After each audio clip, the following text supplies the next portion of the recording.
Voilà, bonjour à tous, bienvenue. C'est très impressionnant de vous voir tous réunis ici aujourd'hui. Voilà, merci de votre présence. Merci à monsieur le maire de Givre d'être avec nous, à monsieur le secrétaire général de la sous-préfecture de Palaiseau, voilà, à monseigneur Ulrich, archevêque de Paris, monseigneur Pansard, évêque d'Évry, le père François Boedec, provincial de la province jésuite d'Europe occidentale francophone, monseigneur Dubost, ancien évêque d'Évry, qui était à l'origine du projet. Voilà, et puis bienvenue à vous tous. Il y a les recteurs des instituts catholiques parisiens, le Collège des Bernardins, le Centre Sèvres. Merci aussi, il y a, je crois, le président parmi nous, le directeur de l'école centrale Supélec. Voilà, et puis tous ceux quelqu'un du Collège de France, et puis tous ceux que je n'ai pas le temps de nommer, mais merci beaucoup à chacun d'être venu pour cette conférence d'ouverture du Centre Teilhard de Chardin. Donc vous savez que le projet est dans les cartons. J'entendais tout à l'heure Jean-Marie Dutilleul, notre architecte qui est là, dire que le projet avait commencé à être en 2013, peut-être même de presse en 2010, alors je n'étais pas dedans, donc je ne sais plus, mais le maire de Givre confirme que c'était bien 2010. Voilà. Nous y voilà, et nous y voilà enfin. Non seulement parce que le chantier a mis un tout petit peu plus de temps que prévu, c'est habituel, mais aussi parce que ça fait longtemps que l'Église désirait construire ce lieu de dialogue, de conversation entre ce lieu de dialogue et de conversation avec le monde scientifique qui s'est installé sur le plateau de Saclay. Vous savez que sur ce plateau, il y a 20 ans, il n'y avait que 3 écoles, l'école supérieure de l'électricité, pas loin d'ici, HEC et Polytechnique. Et la population étudiante s'est multipliée par un facteur au moins 7, si ce n'est pas 10. Le nombre d'écoles a beaucoup grossi et on a maintenant 2 petites villes étudiantes et scientifiques. Alors certaines disent que c'est une Silicon Valley sur un plateau. Vous réfléchirez à ce que ça veut dire. Voilà. Mais nous sommes heureux que l'Église puisse être présente ici dans un projet qui a une double vocation de dialogue, de conversation. D'un côté, une vocation pastorale, l'accueil des communautés chrétiennes du plateau, les communautés chrétiennes étudiantes, parce qu'il y a beaucoup d'étudiants, mais aussi les gens qui habitent là.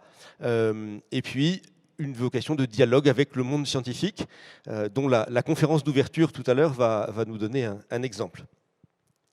Alors, je vous donne le programme de notre matinée. Nous allons d'abord entendre quelques allocutions d'ouverture, d'abord par notre architecte Jean-Marie Dutilleul. Tu peux monter sur la... Voilà.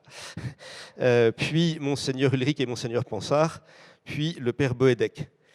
Et après, d'autres gens monteront sur la scène, notre conseil scientifique, pour vous proposer notre conférence d'ouverture sur le thème « Quelle lumière pour aujourd'hui peut-on faire progresser l'idée de progrès ?» Voilà. Cette conférence durera jusqu'à vers 12h15.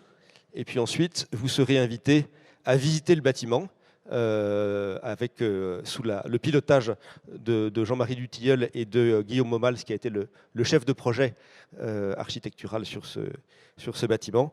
Et ensuite, un petit cocktail nous permettra de terminer la matinée. Voilà. Donc, je laisse la parole à Jean-Marie. Bonjour. Donc, Dubost aussi ici. La première fois qu'on a parlé de ce bâtiment, c'était effectivement il y a une dizaine d'années.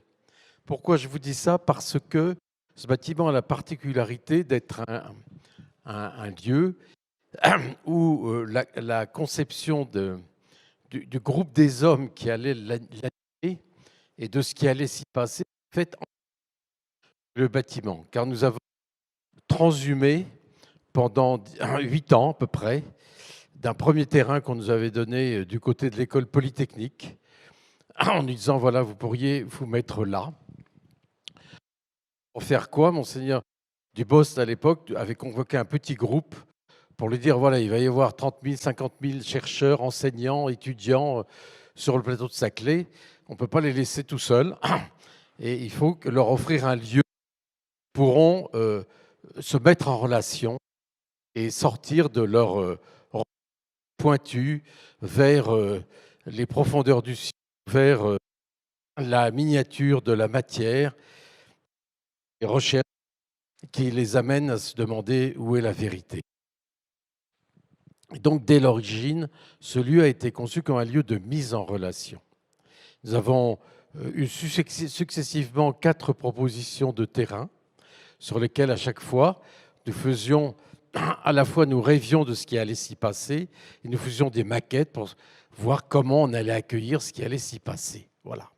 Et il en est résulté une 5e maquette que vous voyez maintenant, grandeur nature. Relation ici entre les gens d'abord, entre les étudiants, les chercheurs, les professeurs, les enseignants, les savants, comme l'on dit. On espère ici que des étudiants pourront rencontrer des gens d'expérience qui pourront à leur tour les tirer vers toujours plus loin vers la recherche de la vérité. Lieu de mise en relation entre les gens, donc ça commence par un bistrot à l'entrée, au coin de la rue. On est en France. Et puis, ça continue par cette vision qu'on a dans cet volume de 12 mètres de haut, dans lequel on voit passer tout le monde. Les recherches sont si les gens par hasard. J'ai travaillé avec des chercheurs. Pourtant, ce n'est pas mon labo, c'est le couloir qui dessert mon labo, c'est la cafétéria, c'est l'ascenseur, parce que c'est au moment où je m'aère l'esprit et je sors que je rencontre d'autres, qu'il y a d'autres pour discuter. Alors là, on va trouver. Voilà. Ici, compte fortuite. On dit parfois que le hasard, c'est le nom que prend le bon Dieu quand il ne veut pas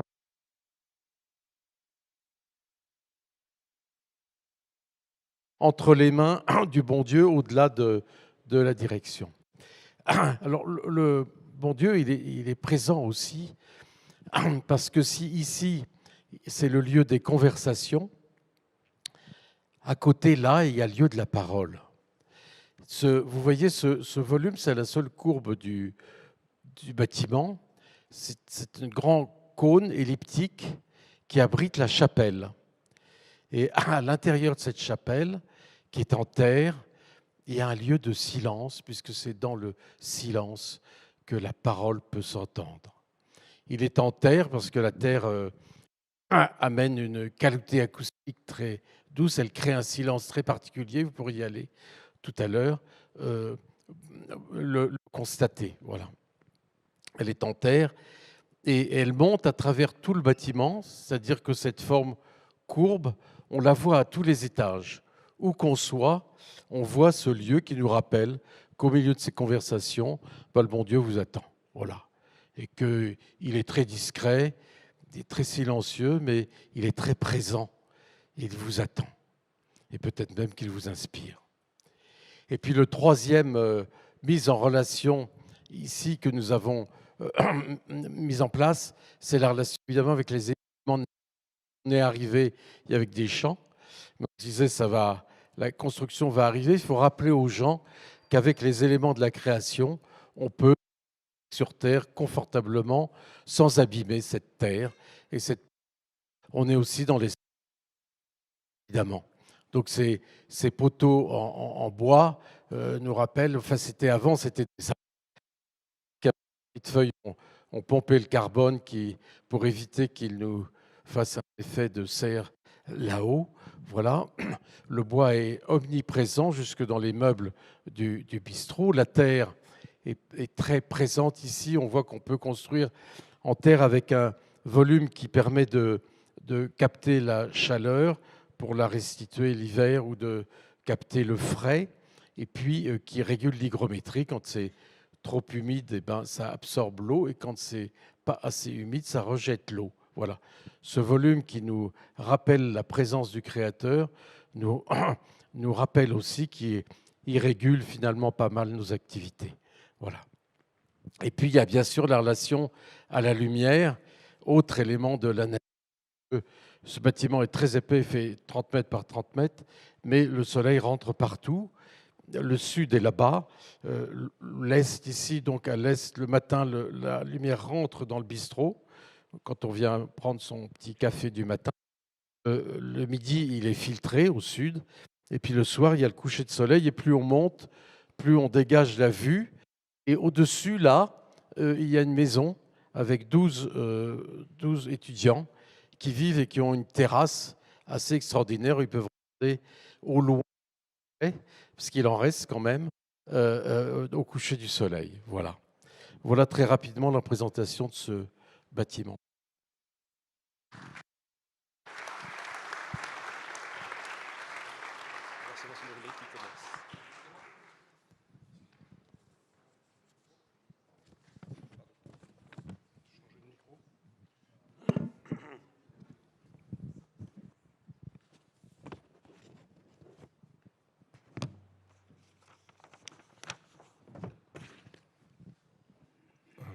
Monseigneur,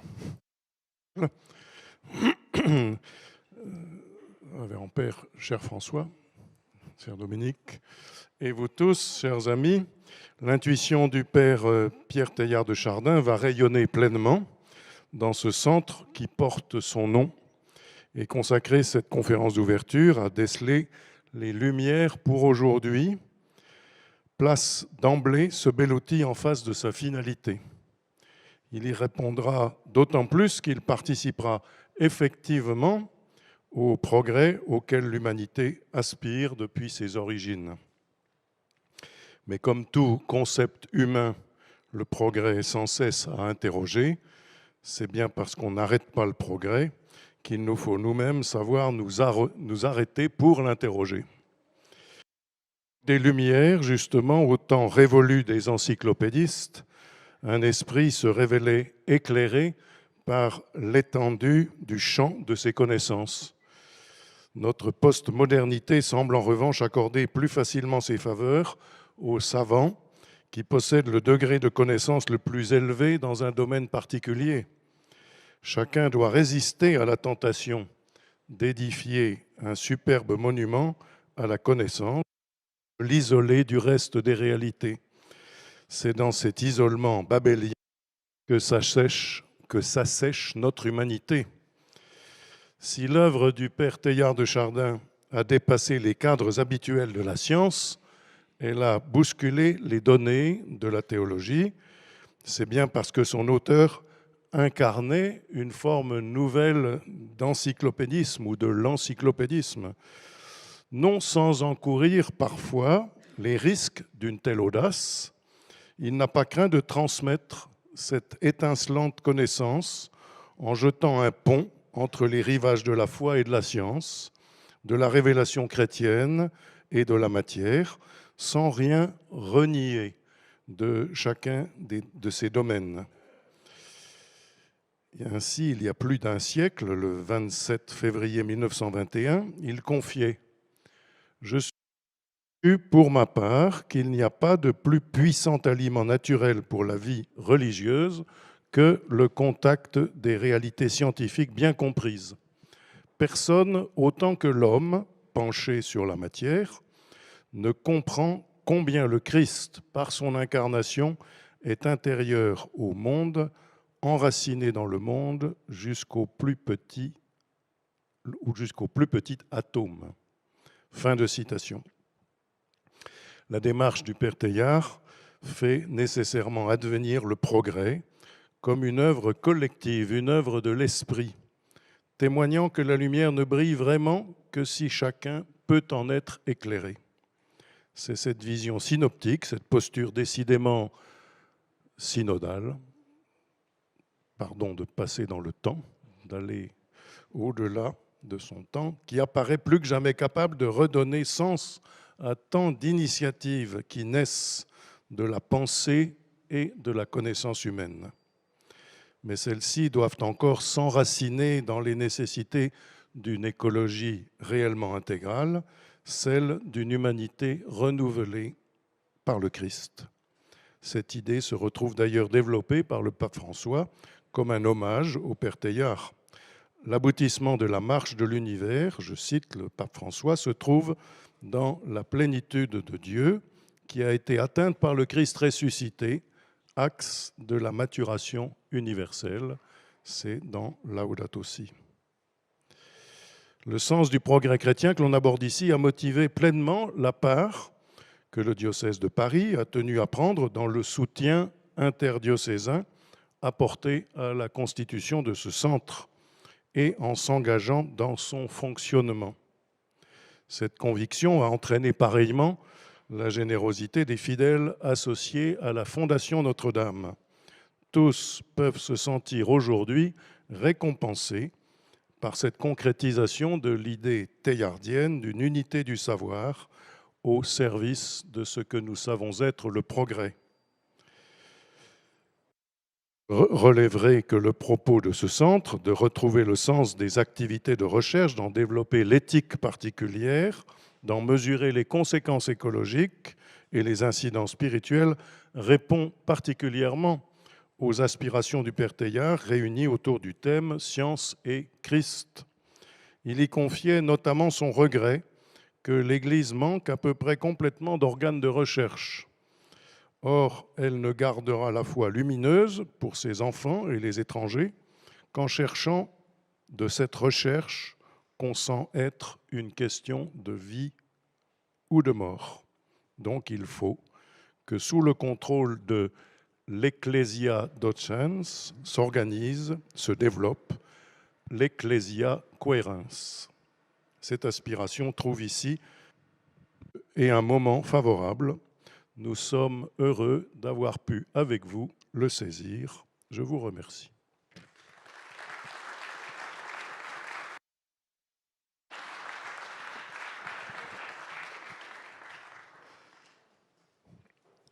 Chers amis, il y a des rêves. Et déjà, à la fin des années 80, de scientifiques sur le département de l'Essonne faisait que le premier synode d'Évry se posait la question d'une présence et d'une priorité auprès de ce monde scientifique et technique.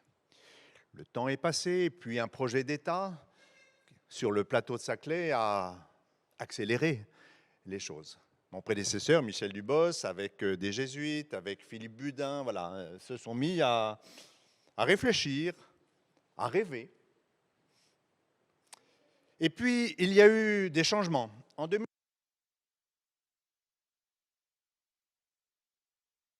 changement de provincial du côté des jésuites. Allez-y, poursuivre, parce qu'il ne suffit pas de rêver.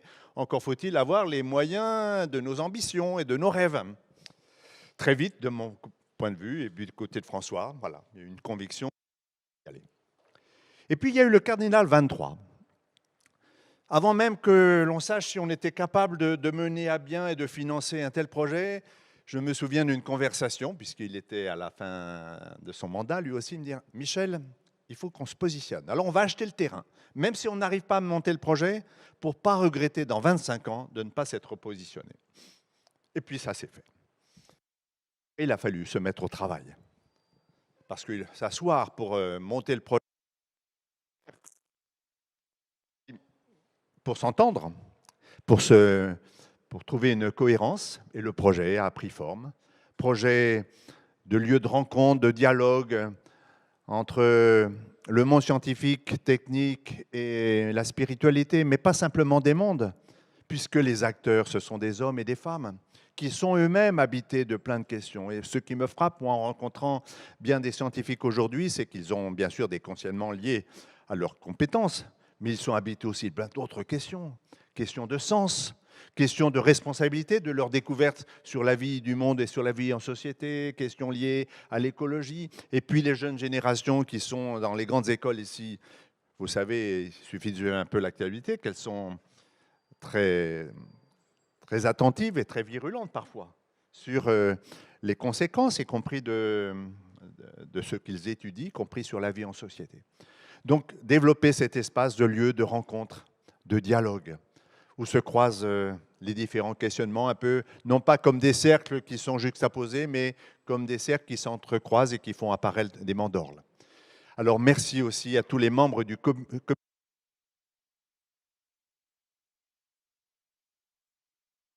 et l'économe de la Compagnie de Jésus, Merci aussi au père Dominique de Goulle, qui a été nommé bien avant que les murs soient construits, parce qu'il fallait aussi, pas simplement penser les murs, mais penser aussi les pierres vivantes qui allaient faire vivre ce lieu. Alors merci Dominique, y compris avec Xavier Ménétrier. Où est-ce qu'il est, Xavier? Voilà, là-bas. Hein, parce que, voilà, au moment même où il y avait tout le travail de suivi du chantier, etc., il a fallu aussi penser l'animation à venir de ce centre, avec des séminaires hors les murs avant de pouvoir les faire dans les murs. Le Covid, qui a quand même bousculé, nous a obligés aussi à penser davantage le fait de ne pas penser ce lieu simplement comme un lieu présentiel, mais un lieu aussi que l'on peut habiter en distanciel. Et donc, ça nous a obligés à penser, et heureusement, cette dimension. Merci à tous les groupes qui se sont mis en bas, le comité scientifique, tous ceux qui sont la communication. Voilà, tout ça, toute la vie du centre, déjà actuelle et à venir, dépend de tous ces acteurs. Hier, il y avait les donateurs. J'ai été, pour vous donner quand même quelques chiffres. Ce projet est un projet de 8 millions d'euros. Les acteurs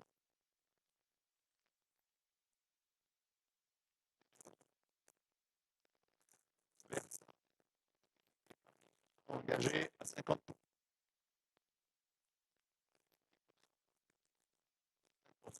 Terre, 5%. Mais se sont engagés à hauteur de 5.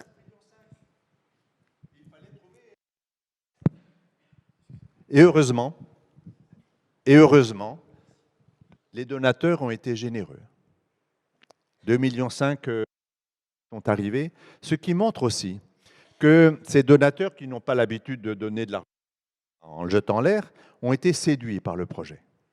Et on pensait qu'il y avait un enjeu d'avoir sur ce plateau de Saclay ce centre Teilhard de Chardin. Alors merci. Je n'oublie pas aussi que pour aider le diocèse d'Évry à participer du cardinal, du moins le diocèse a puisé dans l'enveloppe qui lui était réservée auprès des chantiers du cardinal pour apporter sa part. Voilà tous les merci et sans doute plein d'autres que j'oublie, bien sûr. Il y a aussi l'architecte qui nous a fait rêver, qui nous a fait penser, même si à certains moments, il y a eu des moments plus de tension, toujours parce qu'il fallait rester dans l'enveloppe. Mais voilà, tout ça, ça s'est bien déroulé. Puis les aléas de chantier, je n'oublie pas aussi la collaboration avec les PAPS, qui est là aussi, qui a ses contraintes. Alors de temps en temps, pour nous, ça freine un petit peu. Et en même temps, il s'agit de s'inscrire dans un projet beaucoup plus large. Alors pour tout cela, merci et bonne journée.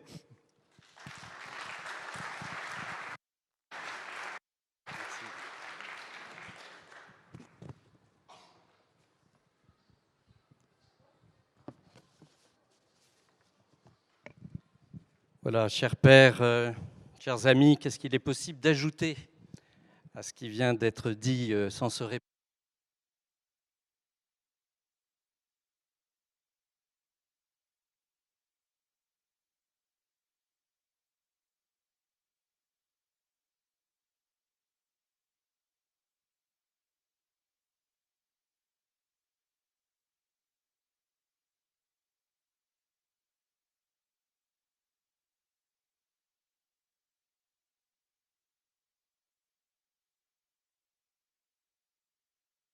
Longtemps et qui ont travaillé dur, chacun à sa place, avec les hauts et les bas, avec les joies et les énervements inévitables, un tel projet aussi complexe, pour que ce projet voie le jour.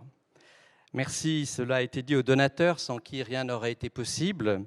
Merci bien sûr à la famille Teilhard de Chardin pour son soutien dans ce beau projet. Merci évidemment à Jean-Marie Dutilleul. J'ajouterais que ces années ont été une très belle expérience de travail en Église. Ce n'était pas le projet d'un seul, d'un diocèse, de la compagnie. C'est ensemble, avec les diocèses d'Évry, de Paris, de Nanterre, de Versailles, que nous avons pu avancer, nous faisant mesurer davantage encore combien les collaborations, des forces et des compétences est essentielle et combien il est bon d'être ensemble dans la mission. Être engagé ici, pense à un appel, celui du diocèse d'Évry par Monseigneur Dubos, puis par Monseigneur. Nous sommes profondément touchés de la confiance qui nous est faite et des liens fraternels ainsi confortés. Si nous avons répondu à cet appel, c'est qu'en fait le projet du Centre Teilhard de Chardin rejoint profondément les intuitions apostoliques de la Compagnie.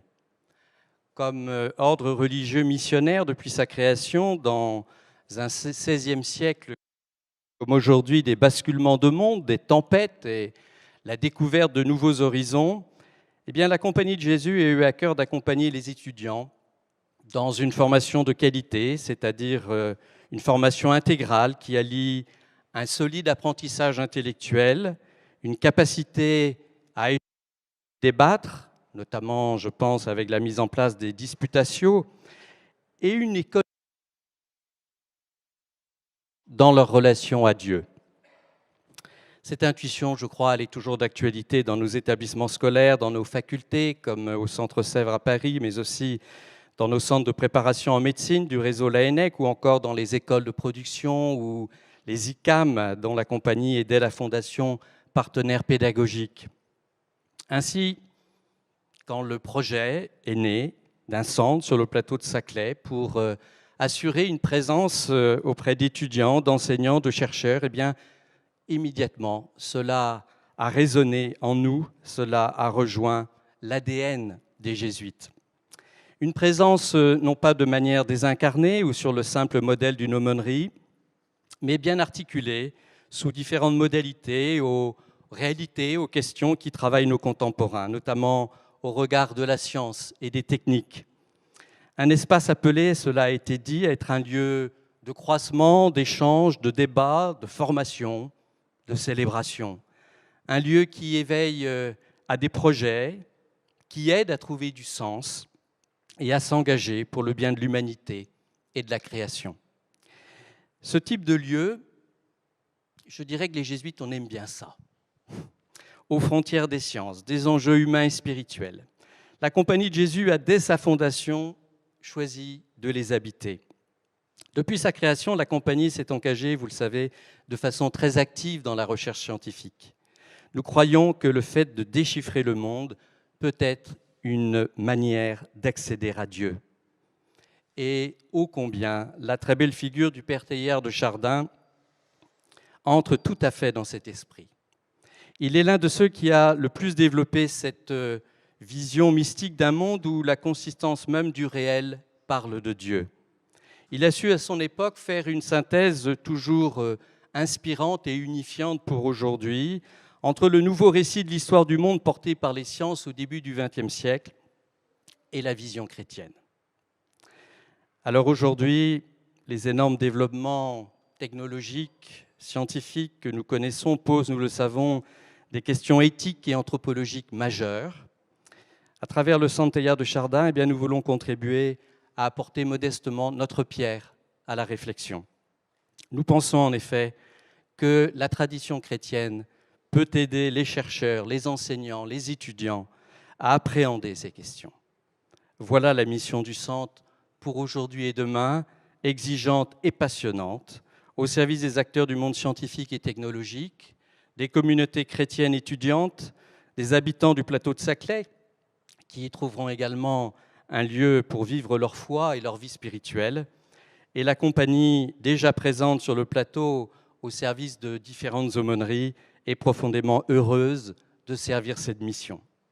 Alors, la vie est déjà là au Centre Teilhard de Chardin, des séminaires de recherche, des parcours de formation existent déjà. Les étudiants de la colloque qui sont avec nous ont déjà pris leurs habitudes et commencent à animer et à aimer ce lieu. Tout est là pour une belle aventure humaine et spirituelle, et c'est dans cet esprit que je suis heureux de confirmer l'envoi des pères Dominique directeur du centre, du père Christian Horry, qui est quelque part par là, et du père Manuel Grandin, sur cette terre de mission qu'est le Saclay. Et je voudrais laisser bien évidemment les derniers mots à Teilhard de Chardin. dans le milieu divin. Non, le christianisme n'est pas comme on le représente ou le pratique parfois, une charge supplémentaire de pratique et d'obligation qui vient encore alourdir, aggraver le poids déjà si lourd ou multiplier les liens déjà si paralysants de la vie sociale. Il est, au vrai, une âme puissante qui donne une signification, un charme et une légèreté nouvelle à ce que nous faisons déjà. Il nous achemine, c'est exact, vers des sommets imprévus. Mais la pente qui mène à ceci est si bien raccordée à celle que nous montions déjà naturellement que rien n'est plus définitivement humain dans le chrétien que son détachement même. L'amour est la plus universelle, la plus formidable et la plus mystérieuse des énergies cosmiques. La manière la plus expressive et la plus profondément vraie de raconter l'évolution universelle serait sans doute de retracer l'évolution de l'amour. Eh bien, je souhaite que la vie du centre contribue pour sa part à la découverte et à la croissance de cet amour qui fait vivre le monde. Je vous remercie de votre attention.